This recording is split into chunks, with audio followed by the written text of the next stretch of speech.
सभी को नए साल की, नए उमंग की, नवीनता की बहुत बहुत बधाइयाँ। कितना खूबसूरत दिवस है। लग रहा है चारों ओर प्रकृति नई साजों से, संगीतों से हमारे मन को उल्लसित कर रहा है। ये प्रकृति भी ना अपने आप में बहुत शक्तिशाली है। सारे पतझड़ खिल गए हैं, हरियाली छा गई है चारों ओर। नया साल नए उल्लास के साथ और एक कदम आगे बढ़ाने का, जीवन के लक्ष्य की ओर आगे बढ़ने का, मानव जीवन के खूबियों को और महसूस करने का, मानवता के महानता को फैलाने का एक सुअवसर प्राप्त करा रहा है। बधाई हो सभी को। इस धरती पर इस जन्म में हमने जितने साल बिताए हैं, उतने नए साल हमने देखे हैं। उसमें से और एक एडिशन हो गया। जब हम नए साल में कदम रखते हैं तो एक नई खुशी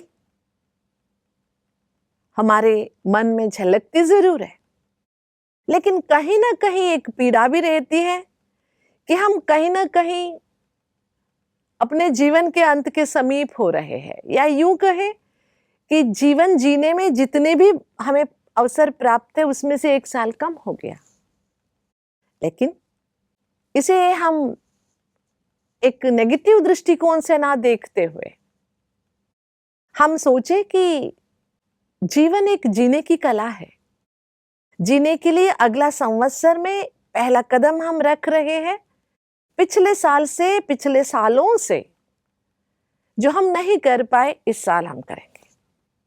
अच्छी कदम बढ़ाएंगे, अच्छी बातें सीखेंगे और अच्छे कर्म करेंगे। ऐसी एक ओरा बनाएंगे हम। कोई भी पुरानी चीज छोड़ते हैं, नया पकड़ते हैं। कई बार पुरानी चीजों से मोह भी हो जाता है और नए के प्रति आकर्षण भी हो जाता, ना छोड़ पाते ना पकड़ पाते। लेकिन हम एक बीच का रास्ता जरूर लेंगे। वो है पुरानी चीजों से या बीते हुए साल में एक अनुभव की निधि, पूंजी हम अपने साथ ले चलेंगे और उन अनुभवों के आधार से आगे आने वाले नए साल में बहुत खूबसूरत जीवन बिताने का एक लक्ष्य रखेंगे। ये हो सकता है ना, तो ना छोड़ना पड़े ना पकड़ना पड़े, बीच का रास्ता भगवान ने बहुत अच्छा हमें दिखाया हुआ है। क्योंकि जीवन जीने का नाम है। मृत्यु तो अपने आप हर एक के सामने खड़ी हो जाती है, उसके लिए कोई साधना करने की जरूरत नहीं है, लेकिन जीने के लिए हमें अवश्य साधना करना पड़ेगा। वो ही भगवान के इस दरबार से हम लेते हुए आगे बढ़ेंगे। तो बहुत सारी बातें हैं जो नए साल में हम अपने आप से एक वादा या प्रतिज्ञा के रूप में करेंगे। बहुत साल किए भी लेकिन कर नहीं पाए, छूट गया, कोई बात नहीं, लेट इट बी, जाने दीजिए। आगे और क्या कर सकते हैं हम, और हम एक बात याद रखेंगे, क्योंकि आध्यात्मिकता के बिना हमारा नया साल तो अधूरा ही है। केवल भौतिकता या सेलिब्रेशन ये टेम्पररी है, लेकिन आध्यात्मिकता इस जो भौतिकता की जो सेलिब्रेशन है उसका रूह है। जैसे रूह के बिना जिंदगी अधूरी है, वैसे आध्यात्मिकता के बिना सेलिब्रेशन भी अधूरी है। पुराना, इसको पुरातना कहते हैं, है ना। जो भी पुरानी चीजें हैं, एंटिक्स है, उसकी बहुत वैल्यू है दुनिया में। तो इस दुनिया में सबसे पुराना या पुरातन एंटिक क्या है, उसको हम पकड़ के रखेंगे। वो है हमारे आत्मा के मूल संस्कार, जो एंटिक है हमारे। जितने हम पुराने हैं ना, उतने हमारे संस्कार पुराने हैं। हमारे ओरिजिनल नेचर्स क्या है, उसको आत्मसात करते हुए नए साल के कुछ नियम बनाएंगे। नए साल तो जैसे 31st नाइट पूरा होगा शुरू हो जाएगा, कैलेंडर बदल जाएंगे, इसको कैलेंडर ईयर कहते हैं। वैसे हम भारतवासी हैं, भारत में ये दोनों नए साल मनाए जाते, एक इंडियन न्यू ईयर जिसको हम उगादी कहते हैं, ये मार्च में मनाए जाते हैं, ये है कैलेंडर न्यू ईयर। लेकिन नवीनता को सेलिब्रेट करने के लिए कोई हद नहीं है। तो हम इस नए साल में जैसे ओल्ड मैन न्यू मैन है ना, ओल्ड मैन को जला देते, न्यू मैन से गिफ्ट्स ले लेते हैं, छोटे छोटे बच्चों को सरप्राइज दे देते हैं न्यू मैन के जरिए, उनकी जो इच्छाएं वो पूरा कर देते। क्या भगवान के सामने हम भी छोटे बच्चे नहीं हैं? हम कितने भी बड़े बूढ़े हो ना जाए, लेकिन हम तो है ही भगवान के बच्चे। पूरी दुनिया उसी का एक परिवार है, तो हम भी उनके बच्चे हैं। तो हम बच्चे बनकर भगवान जो सौगात बांट रहा है, गिफ्ट्स जो हमें दे रहा है, वो हम खुले दिल से लेंगे, छोटे से छोटे, बड़े से बड़े गिफ्ट, क्योंकि भगवान बांटने में कंजूसी नहीं करता, तो फिर हम लेने में कंजूसी क्यों करें? तो इस नए साल में जो हमारे आसपास ही है या पड़ोसी है, रिश्तेदार नातेदार है, फ्रेंड्स है, उनसे तो हम गिफ्ट्स की लेन देन तो करेंगे ही करेंगे, वो स्थूल में हो या गुणों की हो। लेकिन भगवान के जो अनमोल भेंट हमें मिली हुई है उसका कद्र करेंगे। भगवान से जीवन मिला है, अनमोल जन्म मिला है, ये शरीर मिला है, इसका हम कद्र करेंगे। ये पहला हमारा नए साल के लिए अपने आप से एक वादा होगा कि हम शरीर को भी चलाएंगे नहीं, लेकिन शरीर के भी अहमियत को समझेंगे। शरीर माध्यमम खलु धर्म साधनम, अगर शरीर ही साथ ना दे तो हम कुछ भी नहीं कर सकते। तो खाने पीने, उठने, सोने, सबका हम अटेंशन रखेंगे, जरूर रखेंगे। रखेंगे ना? बिल्कुल रखेंगे, ताकि हमारा आने वाला साल तंदुरुस्ती से भरा हुआ हो, जिससे हमारे चेहरे पे एक मुस्कुराहट आ जाए। साथ ही साथ जो भगवान से हमें जायदाद के रूप में आत्मा की मूल स्मृतियां, शक्तियां, संस्कार और ओरिजिनल नेचर मिला हुआ है, जिसको हम स्वधर्म कहते हैं, उनका भी कद्र करें। एक घड़ी शांति से बैठ के देखिए, जिसको हम अपना स्वभाव कह रहे हैं, गुस्सा करना, अहंकार में आना, कटुता में आना, क्या ये हमारा स्वभाव है? ये भगवान की देन है? नहीं है ना? तो चलिए अपने को जो भगवान से इस सृष्टि के प्रारंभ में पुरातन रूप में, एंटिक में मिली हुई जो गुण है, विशेषताएं हैं, उसे थोड़ा पानी देंगे, हवा देंगे, ताकि वो बढ़े, वो फले फूले, ताकि हमारे चेहरे पर मुस्कुराहट बने रहे। हो सकता है? तो दूसरा, जो बीती हुई साल में हमने खोया है, तो उसके लिए हम पछताएंगे नहीं, लेकिन सीख जरूर लेंगे। शायद और ज्यादा देना और ज्यादा पाना हमारा किस्मत था, इसलिए वो छूट गया, कोई बात नहीं, उसका अफसोस नहीं मनाएंगे।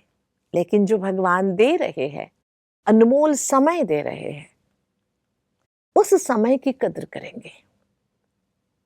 करेंगे क्योंकि आजकल हम दुनिया में देख रहे हैं, डिजिटल वर्ल्ड में हम इतने खोए हैं कि हम एक एक घंटा, दो दो घंटा हमने अपने हाथों में मोबाइल लेके पूरी दुनिया को भूल जाते हैं और तबीयत भी खराब कर लेते, आंखों में चश्मा भी आ जाते हैं, उसके साथ साथ रिश्ते नातों से दूर हो जाते हैं, सगी संबंधियों से नाता छूट जाता है, अकेला हो जाते हैं। जब अकेला हो जाते हैं तो अपने आप में परेशान हो जाते हैं, तो परेशानी से छूटने के लिए आदतों के वशीभूत हो जाते। देखिए कितना बड़ा वो एक विषवर्तुल है।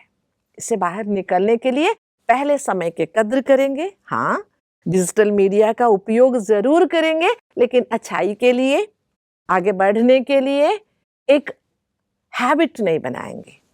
ये भी अपने आप से एक वादा करेंगे।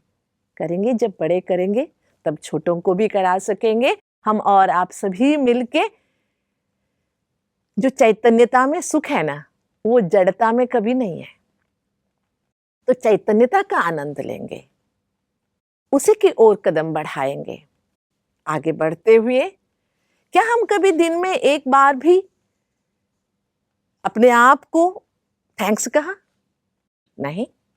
तो शुरू करेंगे अपने आप को भी थैंक्स कहना, साथ में अपने आप को इतना जो शक्तिवान हमने बनाया, उसका जो हिम्मत दिया भगवान ने, उसका भी थैंक्स कहना।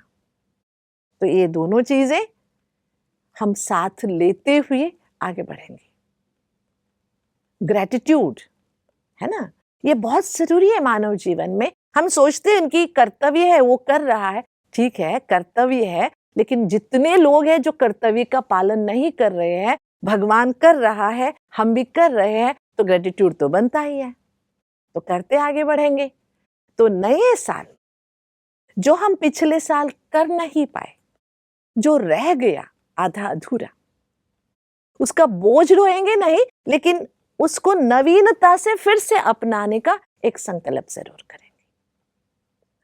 तो कहते हैं ना, वैसे भी सवेरे उठते किसका चेहरा हमने देखा था, आज पूरा दिन अच्छा गया या बुरा गया तो पता नहीं किसका चेहरा देख लिया। तो पहले क्या करेंगे, आंख खोलते ही जो ज्ञान सूर्य परमात्मा है, पूरी दुनिया को रोशन करने वाला है, उसको याद करेंगे। अपने अपने भाषा में, अपने अपने मान्यता में, अपने अपने धर्म में हर कोई भगवान को मानता जरूर है, लेकिन जानता नहीं है, जिसके कारण विश्वास थोड़ा डगमगाता है। तो इस साल जिस भगवान को हम मानते हैं, उसको पूरी तरह से जानने की भी कोशिश करेंगे, ताकि हमारा परमात्मा के ऊपर और खुद पर विश्वास अटल रहे। थोड़ी बहुत कोई आदतें अगर रह गई है, बुरी आदतें, आज रात को माना जो बीता हुआ साल हम जिसको हम बाय बाय कर रहे हैं, विदाई दे रहे हैं, उसके साथ भी उसे भी बाय बाय कर देंगे। दृढ़ता से बड़ी कोई भी ताकत नहीं है दुनिया में, कोई भी डॉक्टर नहीं है, कोई भी ऐसा जादूगर नहीं है। दृढ़ता ऐसा काम करता है, अगर आज हम कमिट कर ले, यस मैं नहीं करूंगी, मैं नहीं करूंगा, तो किसी की हिम्मत नहीं जो हमसे कराए। तो कमी कहाँ है? हमारे अंदर। तो ठीक है, अपने आप से एक वादा करेंगे और सभी के साथ मुस्कुराते हुए नए साल की मुबारकबाद देंगे। और पूरे नए साल इस बात को याद रखेंगे कि पुराने को छोड़ना नहीं है, लेकिन पुराने में फंसना भी नहीं है। पुराने को पुरातन समझते हुए, उस पुरातनता की ताकत को समझते हुए, उससे सीख लेते हुए, अपने अति पुरातन आत्मा के स्वधर्म के साथ जुड़कर नए जीवन को सदृढ़, सशक्त और समबल बनाएंगे। और सभी को मिठाइयाँ खिलाएंगे। ज्यादा शुगर नहीं खिलाइएगा, लेकिन मधुरता की मिठाइयाँ जरूर खिलाना, ठीक है? फिर से नए साल की बारंबार कोटि कोटि नवीनता की बधाइयाँ।